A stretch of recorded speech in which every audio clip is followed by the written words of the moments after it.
pessoal, tudo bem? Sou o professor Vanei Torres, sou autor deste livro História de Itatira, dos primórdios aos dias atuais. Neste livro, abordei alguns assuntos da historiografia regional e a partir de agora irei postar nas minhas redes sociais, no canal do YouTube e no blog, alguns vídeos tratando desses assuntos. No vídeo de hoje, irei tratar com vocês a respeito dos povos indígenas que habitaram o sertão central do Ceará nos séculos 17, 18 e 19. Quem eram esses povos? Como resistiram ao processo de colonização? Como eles perderam suas terras e tornaram-se moradores das fazendas que surgiram no interior do Ceará durante o século 18 e 19?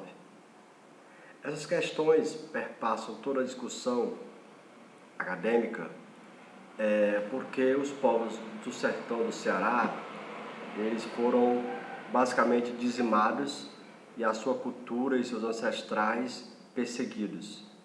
O que houve nesse processo? Então eu vou trazer alguns elementos para a gente discutir aqui neste momento. O primeiro ponto é entendermos a nossa região, o sertão central, composto por dezenas de municípios. Esses municípios, eles tiveram no século 18 e 19 a população indígena que habitava sobretudo esse território. São dúvidas que pairam sobre nós, populações do sertão, né? O que houve com a população indígena do sertão central? E que pouco se fala a respeito desses povos. A gente vai ver falar de alguns povos canindés, como na Serra da Gameleira, em Canindé, e no Sítio Fernandes, em Aratuba, também em Sítio Canindé. Isso se referindo ao sertão. Nos demais municípios, pouco se vê falar de povos indígenas. O que foi que houve para haver esse silenciamento, esse desaparecimento dos povos indígenas? Vou iniciar com vocês falando um pouco do século 17. Vamos anteceder algum período aqui para a gente compreender a história. No século 17, os holandeses dominaram a região do litoral brasileiro. E os povos indígenas se aliaram aos holandeses nesse domínio. Em alguns momentos aliados, em outros momentos eles estavam em conflitos.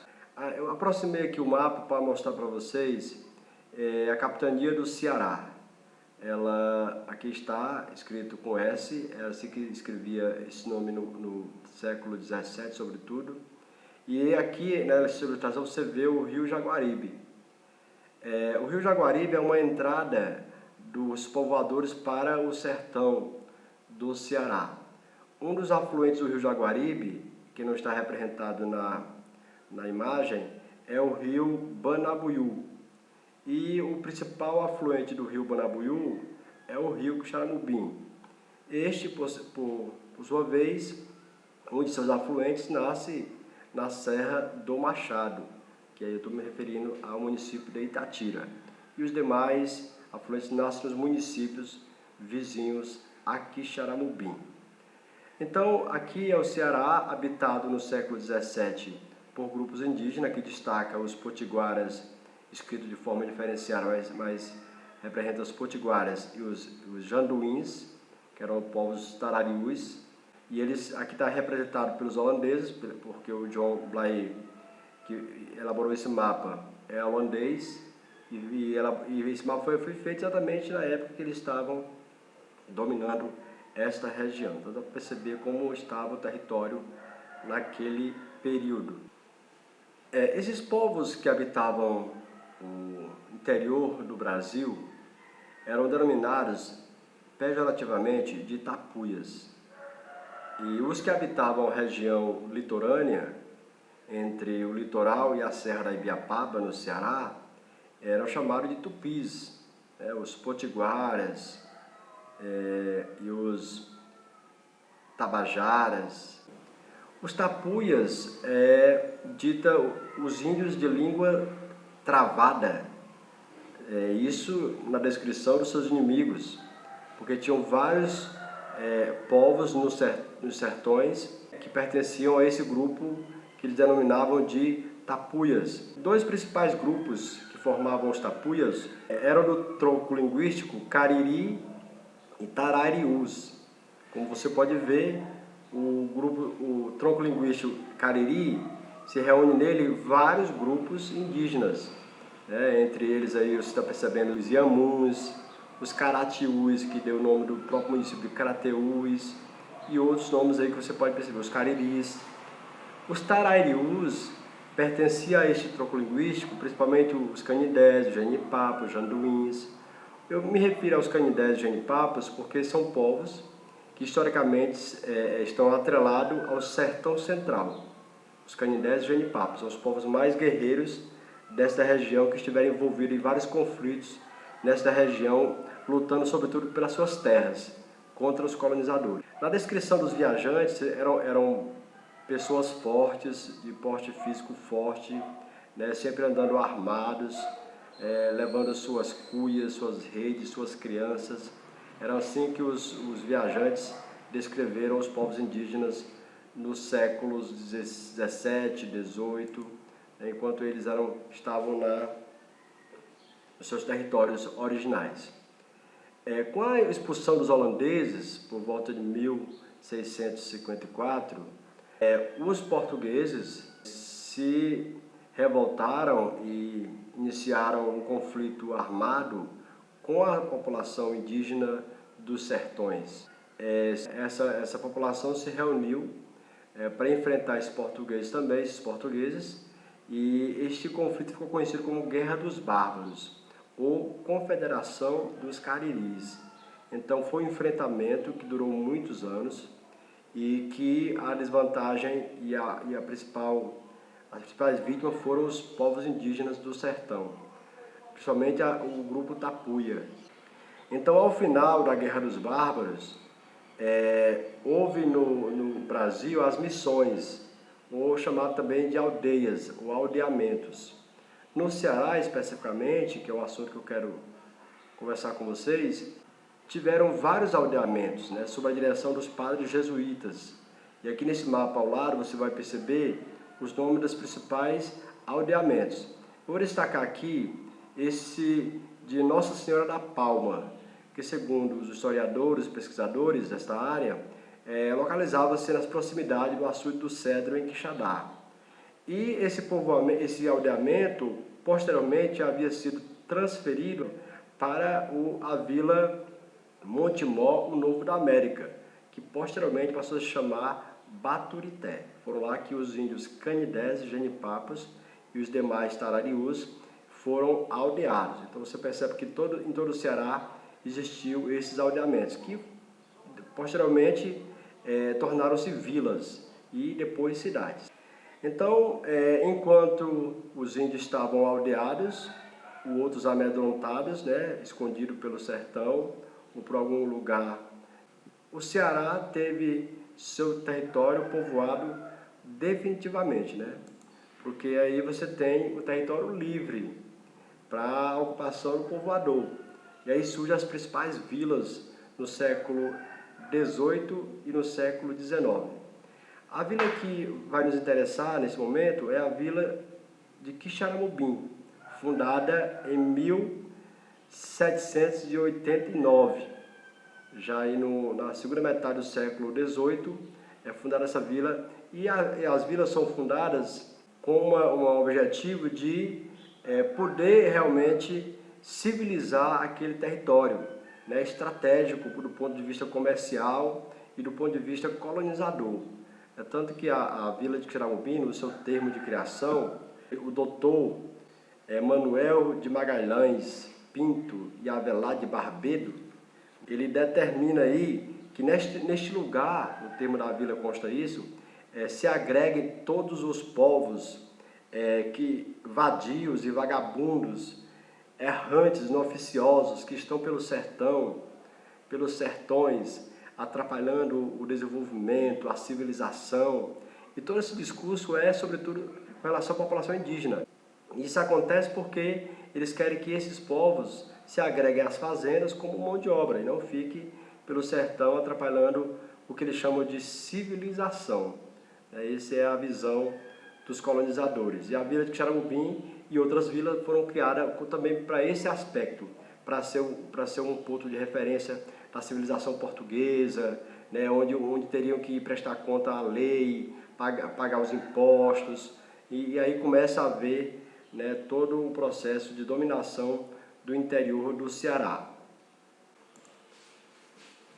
Então, após a expulsão dos jesuítas, que se deu a partir de 1759, a população indígena que estava sob a tutela da igreja ficou um pouco dispersa, porque com a criação das vilas, que substituiu a forma de aldeamento, houve alguns conflitos entre os diretores de vilas e a população indígena, lá aglomeradas. E até porque esses diretores, em grande parte, eram latifundiários que pretendiam apenas explorar a mão de obra indígena. Então houve uma dispersão populacional pelo sertão. Isso quer dizer que os índios voltaram para seus territórios originais. Agora a questão que fica, como estavam esses territórios, né? Eles voltaram para os seus territórios, voltaram para algum lugar que eles haviam morado com os seus ancestrais, e como estavam esse território? Será que eles estavam desocupados, aguardando eles voltarem? Possivelmente não, né? Eles estavam ocupados, como a gente já mostrou, com as vilas. Esse mapa do início do século XIX mostra bem essa situação, né? Em que o Ceará está todo povoado, né? Isso aqui foi um mapa elaborado pelo um engenheiro, né, português chamado de Silva Pauletti, ele que esteve no Ceará, né, início do século XIX até por volta de 1820, como ajudante de ordem do governador Manuel Inácio de Sampaio. Então, o governador português Manuel Inácio Sampaio, que esteve no Ceará de 1812 a 1820, com seu ajudante de ordem Antônio José da Silva Pauletti, ele elaborou esse mapa das principais vilas, povoados, topônimos, rios, serras do Ceará. Então, vamos destacar aqui para o nosso vídeo a região do termo da vila de Campo Maior. Esse é o primeiro nome da vila de Xaramubim, posteriormente cidade de Xaramubim. E uma das serras destacadas aqui é a Serra do Machado. Ela é a principal serra do município de Itatira, Serra da Mariana, Rio Xaramubim, outros rios, Rio Choró, né, Rio Banabuiú, são todos os rios principais do Sertão Central, Rio Curu. Eles mostram o quanto a população indígena voltou para seus territórios, mas estavam todos povoados, estabelecidas as fazendas, e essa população foi cooptada pelos fazendeiros para servir como mão de obra. E os índios não passaram a ter os seus territórios originais, eles passaram a servir como agregados ou moradores das fazendas. Então nós podemos concluir que os índios que se tornaram moradores dessas fazendas, do que é hoje o Sertão Central, foram em sua maioria fruto desse processo de resistência. Mostrei para vocês a questão da guerra dos bárbaros, o aldeamento sob a tutela dos jesuítas, o fim dos aldeamentos e a dispersão populacional. Então, quando eles voltaram para suas terras originais, já não tinham mais seus territórios e tiveram que trabalhar nas fazendas do sertão. Só voltar aqui um pouco para vocês verem esse mapa